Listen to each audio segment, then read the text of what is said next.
नमस्कार, स्वागत है आप सभी का अपने चैनल डॉक्टर नम्रता श्रीवास्तव होम्योपैथ में। क्या आप भी भूलने की समस्या से परेशान हो चुके हैं, झल्ला चुके हैं? ना सिर्फ स्टूडेंट्स बल्कि हमारे बड़े बुजुर्ग भी बहुत ज्यादा परेशान हो जाते हैं भूलने से। छोटी छोटी बातें वो भूलने लगते हैं, याद किया हुआ देर तक याद नहीं रहता और कई बार तो ये भी भूल जाते हैं कि हम क्या बात कर रहे थे। तो चलिए आज का रोचक वीडियो बिल्कुल मत मिस कीजिएगा। शुरू करते हैं बहुत ही इंटरेस्टिंग वीडियो। दोस्तों, भूलने की बीमारी है तो एक बहुत कॉमन सी समस्या, सुनने में बड़ी छोटी सी लगती है, लेकिन सही बात तो ये है कि जब कोई व्यक्ति भूलने लगता है तो उसे बहुत इरिटेशन होती है अंदर से और चिड़चिड़ाहट का भी वो धीरे धीरे करके शिकार हो जाते हैं। लेकिन इन सब के पीछे होती हैं कुछ वजह। मुख्य रूप से इनको 4 भागों में विभाजित किया जा सकता है। सबसे पहला बड़ा कारण होता है फिजियोलॉजिकल कारण, यानी कि हमारे शरीर में कुछ ऐसे स्वाभाविक परिवर्तन जो कि समय के साथ होते हैं। इन्हें कहा जाता है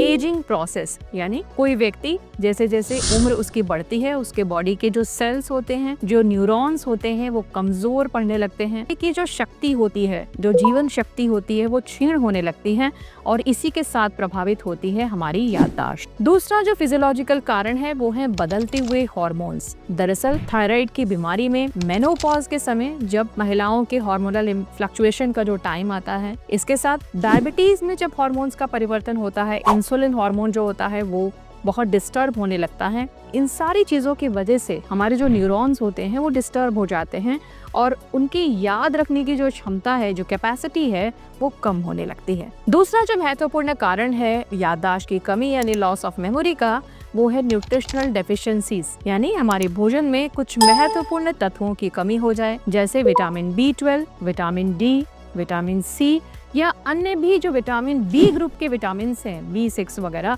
इन सब की कमी की वजह से भी हमारे जो न्यूरॉन्स हैं, हमारी जो नसें हैं, हमारी तंत्रिका प्रणाली होती है, ये कमजोर पड़ने लगती है और चीजों को रिटेन करने में, यानी याददाश्त को मेंटेन करने में हमारी ब्रेन को दिक्कतें आने लगती हैं और हम बोलने लगते हैं। तीसरा जो महत्वपूर्ण कारण है वो है साइकोलॉजिकल कारण। जैसे कि मान लीजिए कि अगर आप स्लीप डिप्राइव्ड हैं, आपकी स्लीप नींद पूरी नहीं हो पाती है, चाह कर भी आप सोना चाहते हैं लेकिन 6 से 7 घंटे की नींद आपको नहीं मिलती है, तो आपका ब्रेन जो होता है वो रिलैक्स नहीं हो पाता है। कोई भी चीज अगर वो लगातार काम करती रहे, अगर उसे लगातार काम करने के लिए बोला जाए, चाहे महंगे से महंगा आप फोन ले लीजिए, चाहे महंगे से महंगा गैजेट ले लीजिए, आप इमेजिन करिए कि क्या उसे 24 घंटे के लिए आप काम पर लगा सकते हैं? बिल्कुल नहीं ना। सेम इसी तरह हमारी बॉडी होती है। अगर हम 24 घंटे हमारे माइंड में कोई ना कोई थॉट्स चल रहे हैं, हम अपने ब्रेन को पूरी तरह रिलैक्स नहीं कर पा रहे हैं, आराम नहीं दे पा रहे हैं, तो सोचिए उसकी याददाश्त रिटेन करने की क्षमता कम नहीं होगी। इसीलिए मैं कहती हूँ कि लैक ऑफ स्लीप यानी स्लीप डिप्राइव्ड जो लोग हैं, उनको सबसे पहले इस बीमारी की जड़ का शुरू होना स्टार्ट हो जाता है। खासतौर से मैं स्टूडेंट्स के लिए भी ये कहना चाहूंगी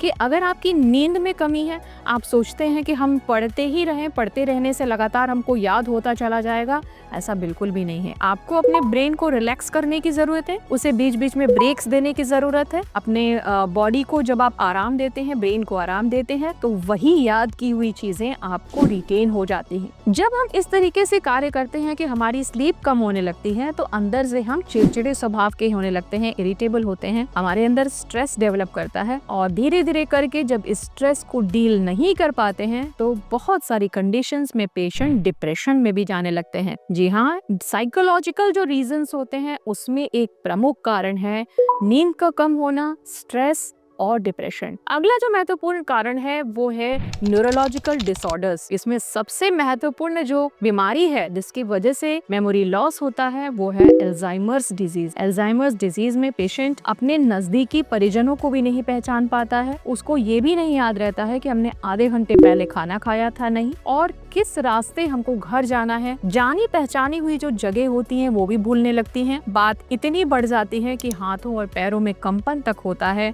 और वो व्यक्ति अपने माता पिता, अपनी जो करीबी पति पत्नी के जो संबंध होते हैं, अपने बच्चे हैं, उन तक का जो रिश्ता होता है वो भी वो भूल जाता है। तो सोचिए कितनी ज्यादा दुखद बात होती होगी उन लोगों के लिए जिनके ऊपर ऐसा बीतता होगा। लेकिन आज इस वीडियो के माध्यम से एक होम्योपैथिक डॉक्टर होने के नाते बहुत सारे लोगों की रिक्वेस्ट मेरे पास आई और मुझे लगा कि इस विषय पर हम लोगों को बात करनी चाहिए और मुझे कुछ ऐसी दवाइयाँ आपको बतानी चाहिए जो कि लोगों के लिए काम की साबित हो सके। तो जिस महत्वपूर्ण मुद्दे के लिए मैंने ये वीडियो बनाया है वो है कुछ दवाइयाँ जिन्हें मैं आपको बताना चाहती हूँ, और इनके लक्षणों का अगर आप देखते हैं कि किसी नजदीकी संबंधी के अंदर दिख रहा है, पेशेंट्स के अंदर दिख रहा है, बच्चों के अंदर दिख रहा है, तो आप इन दवाइयों का सफलतापूर्वक इस्तेमाल कर सकते हैं और मुझे लगता है कि आपको जरूर लाभ मिलेगा। हमारी पहली दवाई है कालीफॉस 6X। कालीफॉस जो है ये आपको ट्रेजुरेशन टैबलेट जो होती है 6X पोटेंसी में इस्तेमाल करनी है। इसका खास लक्षण ये होता है कि व्यक्ति ड्रेन्ड हो जाता है पूरी तरीके से, मानसिक रूप से,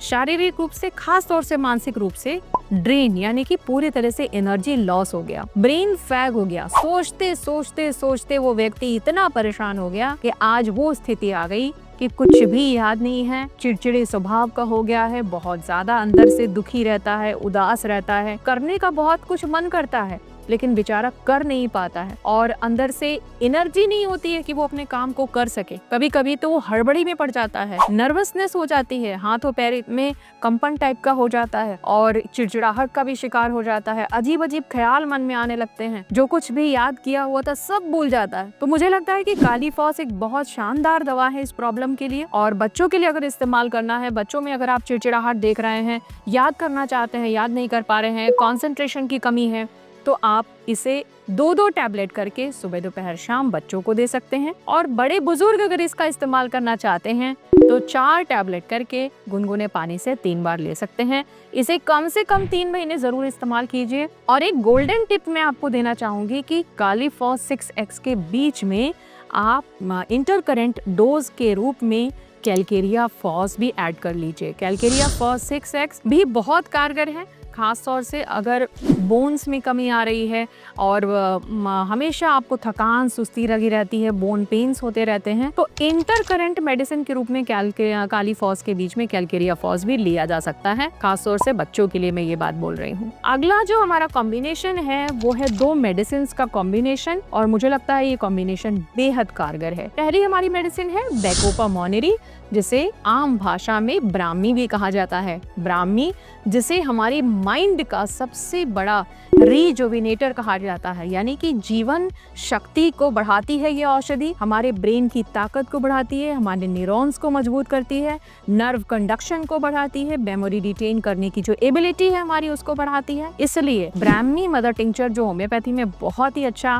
वर्क करती है, मैंने अपने पेशेंट्स में भी देखा है। आप सबसे पहले इस कॉम्बिनेशन के लिए ब्राह्मी क्यू का इस्तेमाल करें। अगली जो मेडिसिन हमारी कॉम्बिनेशन की वो है अश्वगंधा। अश्वगंधा या सर्पगंधा जो भी कहा जाता है, इसे बहुत सदियों से हमारे इस्तेमाल होती चली आई है। आयुर्वेद में भी इस्तेमाल होती है पाउडर वगैरह के रूप में, अलग अलग रूपों में, और हमारी होम्योपैथी में इसे मदर टिंचर के फॉर्म में इस्तेमाल किया जाता है। और अश्वगंधा के फायदे ये हैं कि ये बॉडी को भी रिजुविनेट करती है और हमारे माइंड को भी रिजुविनेट करती है। जो लोग थक गए हैं, हार गए हैं, परेशान हो गए हैं, हर तरीके से उनको लगता है कि अब तो मुझसे कुछ भी हो ही नहीं पा रहा है, उन्हें निराश होने की जरूरत नहीं है। इन दोनों कॉम्बिनेशंस को, मेडिसिन के कॉम्बिनेशन को, अश्वगंधा और ब्राह्मी, करीब 10-10 बूंद दोनों में से आधे कप पानी में आप डालिए और सुबह दोपहर शाम तीनों टाइम इस्तेमाल कीजिए। मुझे पूरी उम्मीद है कि आपको इस समस्या से, जो ब्रेन फैग की समस्या है, याददाश्त का कमजोर होना, फोकस की कमी होना, हमेशा थका थका महसूस करना, हमेशा चिड़चिड़े स्वभाव का रहना, कुछ भी याद करना भूल जाना, इन सभी समस्याओं में ये दोनों दवाइयाँ बेहद कारगर हैं। उम्मीद करती हूँ कुछ भी भूल जाने की स्थिति में आज की जो मेरी दवाइयाँ हैं, आज का जो मेरा कॉम्बिनेशन है, ये जरूर आपके काम आएगा। अगर आपको अच्छा लगा हो आज का वीडियो तो जरूर अपने फ्रेंड्स और फैमिली में शेयर कीजिएगा। कमेंट बॉक्स में बताइएगा कि इस दवा को इस्तेमाल करने के बाद आपको कैसा महसूस हुआ और क्या आपको मेरी मदद की जरूरत है। फिर मिलूंगी आपसे ऐसी ही कुछ बढ़िया सी और काम की जानकारी लेकर। तब तक अपना बहुत ख्याल रखिएगा। जय हिंद।